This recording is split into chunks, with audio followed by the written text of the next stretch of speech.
we're going to be seeing the Pikachu, which honestly is the bane of so many characters in this game. Outside of like what Ness and Game & Watch, like maybe some sorties too. But even then, Pikachu's got answers for just about everything. So we'll see how this all works out. We're going to be starting off on Battlefield here. And interesting, Franku just kind of opted to go right to the top platform and is staying there, seems like. Okay. And that's the best place to be, because when you're fighting against Pikachu, the biggest thing that you're afraid of is getting hit with those thunder loops in the beginning. Those drag down nails, those up tilts. But just with one jump catch, Neeroz was able to put on already 22%. But as soon as you give Dedede that like center stage, Inhale is going to be so huge for catching jump and dash hits. I do like how Franku is approaching this already, just playing this really, really patiently, but they're going to have to commit to something, and that Gordo is not working out. At some point, you know, game one's also just a good spot to just kind of feel out your opponent, see what they're going to be going for here. And right now, man, Neeroz is doing a fantastic job piling up this damage slowly but surely. And there we go, man. That back air is going to be an absolutely huge detriment for Dedede, especially being as big as they are. Yeah, and right now, Franku just looking for a lot of like falling back airs, is not going to be able to find anything quite yet. They're just not able to find any of these jump-ins because they're going for like a lot of falling aerials. You know, Neeroz has been doing a really good job of just adapting and going in with like a lot of rising back airs, rising neutral airs, always just catching Franku in the beginning of the jump. Right. Oh, there we go. Gonna land with that forward air. Not gonna be able to get a grab out of that. And it's kind of unfortunate because it's like the one small opening Dedede gets, just wasn't able to fully capitalize on it. But here we go, a little bit more extra damage. And the other side is that Dedede's starting to get into that rage. And honestly, can hit kind of hard sometimes. So Neeroz does have to be careful here, but with the way that they've been approaching everything so far, I don't think they have anything to really worry about. So these roles from Neeroz are so smart because almost all of Dedede's game plan is finding ways to alternate between drop down inhale and fast fall neutral air on your shield in unreactable ways. However, that's only a relevant mix-up if you keep yourself locked into shield. Neeroz is doing a really good job of just sort of rolling away and always being able to whiff punish Franku no matter what the next falling option is. But Dedede being such a heavyweight on Battlefield, just gonna still be holding on to that stock. Wow, there we go. Gonna be able to land that Gordo. Starting to put a little bit of a chase in there. But no, I think that was a T-Jolt that just sent that Gordo right back. And there we go, the back air, putting him off stage. All right, it's kind of back out there. That dash attack won't be. Oh, it will. I thought he was gonna barely live. Man, if Dedede lived at that point, I would have been a little bit upset myself, but therein lies also like maybe a little bit of a saving grace for Franku, right? Because Pikachu genuinely does struggle to kill if they're not finding edge guards, as can be difficult sometimes against Dedede, and gets the 2-frame with down tilt, no double jump off stage, but doesn't find the 2-frame again, as Neeroz opts to go to the ledge again. Yeah, I mean, definitely a smart option. I mean, ooh, there's that back air. So look, we just saw a deficit of like 100-something%, right? And immediately, one back air, just getting your hits here and there. Evening, not necessarily even up the stocks, but it's only 43% difference. So as long as Franku can kind of keep this pace up, could very well find a turnaround that they need to just take this game into their favor. But I mean, you still got to get past Neeroz, and they are being very careful. They're placing these T-Jolts, finding that opening of forward air, not going to follow up with too much else, but Yeah, gotta say, these barrage of T-Jolts are so good for Neeroz. They're stopping Gordo every single look of the way because there's always like 1 to 2 T-Jolts out. There's never a good time for Franku to even inhale them. Look at that, gets the drag down nail into the down smash, but still gonna be holding on to their stock by the skin of their teeth. So now the question is, how do you actually close this out? This is where the true test lies. Yeah, we will see. I mean, right now, Neeroz, almost got caught up in the inhale, but the T-Jolt kind of saving him from that.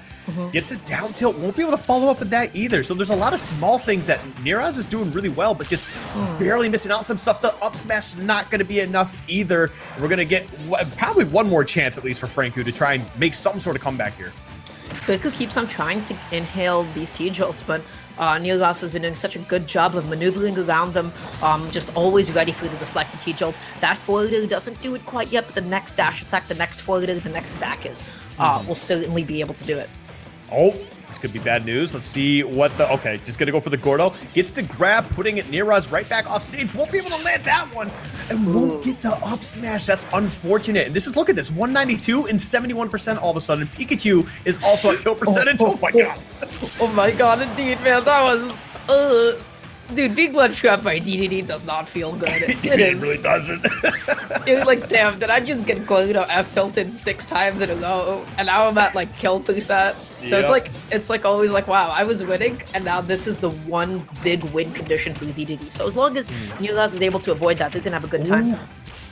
That was really nice. Gets that jab reset twice. Goes for the up tilt just for that additional damage into the backer. That was really well played by Neeroz. Just getting some good damage, but that Nair almost closing that stock out. Oh, Neeroz just trying to fight their way out of the corner. We love the T-Jolt usage there. They threw out 2 of them, so that once again, even if Franku were to inhale 1, the second one would just be able to act as a shield for the reflected T-Jolt. This is probably going to be an F throw for a bit of stage control. Are they going to find the sledge trap? Wow, somehow they'll get that Nair, just catching the quick attack from Neeroz, just being probably a little too aggressive, a little too reliant on that quick attack. But there we go. I mean, as soon as we say something, Neeroz back on the offensive here, putting 100% onto the final stock. Franku's definitely not out, just in the way that they've been surviving, at least almost 200% every time. So they could very well turn this around. So, I mean, Neeroz is not safe quite yet, but a forward air off stage. Can they find a way to close this out here? We're going to be making it back onto the stage as Neeroz just tries to give up a little bit of space. The inhaled Goldo is going to be able to close out that stock, and gotta say, this is a little bit scary for Neeroz now because they have to play as patiently as possible. They can't force these openings, and they have to just find a way to chip Dedede back to 160. Ooh. And there we go. We got that landing there. Like you talked about earlier, you kind of get that cross up, and it's the one time they stayed in shield, they didn't roll out. So that's just good adaptation from Franku. But 161. We've seen what happens. They get to this higher percentage, and then they start landing quite a few hits. And all of a sudden, Neeroz is at kill percentage, especially with all this rage. Honestly, 1-2 frame on the dash attack, if they happen to quick attack to ledge, could very well close this out. But it's just a matter of getting those hits in, and Neeroz is making it super difficult. Dude, this is so scary because like one poor defensive option out of shield, and you're going to be losing your stock here. And there it is. Man, my timing is impeccable. Also, that was also a timeout. Almost a timeout. That was like 15 seconds off from being a timeout. That's kind of amazing. Yeah. That's probably something that Neeroz should probably take into consideration there. But, you know, that's kind of part of the game plan that I think Franku needs to go through is just taking their time. Because if, like, Franku just kept being aggressive, Pikachu's going to eat him up every time. So I guess I get it that there's only 15 seconds left on the clock. But Neeroz should take note again, just in case, you know, hey, this is looking a little bit dangerous. I don't want to mess with this too much. I got 15 seconds. So, to me, the biggest adaptation that Franku's going to have to make going into this game, too, is just really adjusting the way that they're jumping in. Now that they know that we're going to be seeing a lot of preemptive rolls from Neeroz whenever they're above them, they have to start adapting by either with some tomahawks or just by going for Goldo as you land. Instead of just always going for the nail inhale. And back hill is a great way to go about it, but we think that dash attack is going to be such a big opening for Neeroz. Yeah, I mean, look at that, 34% just because you attempted the 2-frame. I mean, that's just the power of Pikachu if I've ever seen it. But I think that the other big thing here for Franku is just kind of learning how Neeroz is trying to apply these T-Jolts. Because honestly, that game was dominated by T-Jolt. Your Gordos disappear. You end up inhaling the T-Jolts too, which gets you caught up in more combos. So as long as they can find a better way around that, you can see that he actually ended the inhale there to not get, like, not to inhale the T-Jolt so he wouldn't get punished. So, like, that's definitely something to take note on. And I think as we go forward, Franku's going to be doing a good job around that. Oh, that drop down neutral air was really, really smart, but just they're a little bit too slow, and now just tries to find a way to be able to land. Once again, I love this idea of just like always going to the top platform, just making it as difficult for Pikachu to follow you. And look at this. This is a much more even game than what we saw on the first stocks last game here. And oh, the Gordo still had the additional bounce. Did you see it get stuck into the wall there and then just disappear just good enough for Pikachu to be able to recover? Would I be able to explain to you why that happened? Not particularly. But, you know, we keep on going with the punches here. So, not able to catch the cross-up with quick attack failure. I feel like you have to be in the exact position to be able to punish it, or you have to respect it completely. Ooh, what the quick attack, dude. I hate how almost every move can just beat out Gordo here, or just nullify it. Literally, quick attack through the Gordo, lands on stage, forward smashes to take the stock. But either way, gonna even it up immediately with an up tilt, 2 stocks apiece, 0%. By throwing out a Gordo there on that platform, Franku just sort of baited a grounded approach, either low in or dash in. So honestly, that was really good coverage. That was just really good knowledge there. But now the biggest thing that they've been trying to avoid this set thus far, here it comes, baby. Yep, the Thunder Loops is going to be putting on a good little bit of damage, and it doesn't stop. 76. Okay, you are able to get out of that. We'll recover the stage just fine, but still, that was a lot of damage.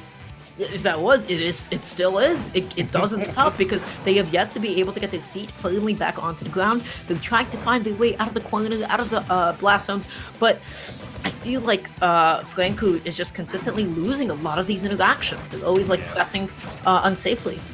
Yeah, this second stock has definitely been the Neeroz show, 100%. Okay, there we go. We're going to find the inhale. And that T-Jolt, once again, just coming into play, stopping Franku from getting anything going. Not just going to get the hit from the Thunder, not going to get the drag down, but that down smash at the ledge will surely clean it up at about 150%. Yeah, it's so difficult for the Dedede to get out of that situation too, just by virtue of like having a really slow air dodge, as is associated with most super heavies. No, sometimes you'd be able to get air dodge out of there. It's pretty tight. Oh my.